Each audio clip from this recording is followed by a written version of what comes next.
This is not a country that fell in one grand crash. That would at least have had some style. No. This has been slower than that. A leak in the roof, a crack in the wall, a shrug in the room, the kettle still on. The light's still working. The house looking fine from the road, while the people inside pretend the floor is not giving way. That is our trick now. To lose ground politely.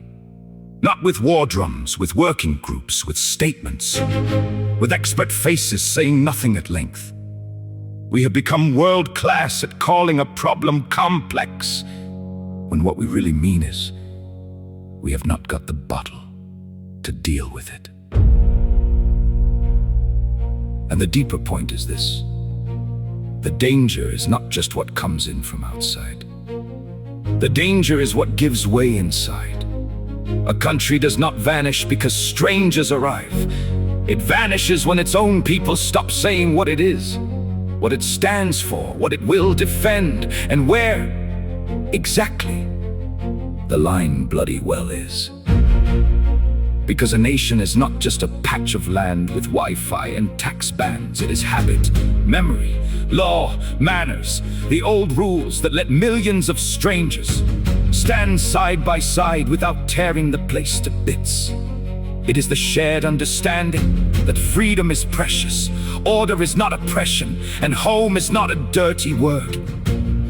And no, strength is not a man barking slogans like a faulty leaf blower. It is not rage for sport. It is not shouting off they go.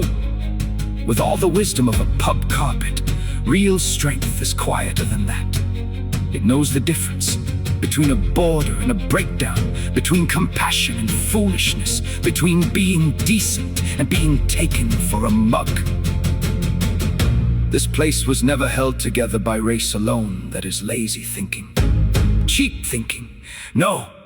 What held it together was culture. The sense that the law matters, that the country matters, that if you call this home, you do not merely use the place, you join it. You carry some of its weight, you learn its ways. You do not demand the house change shape because you have just walked through the door. And somewhere along the way, we forgot that. We got embarrassed by our own reflection. Too nervous to say what is ours, too eager to prove how kind we are, too ready to bend and bend and bend again, until standing up straight began to look rude.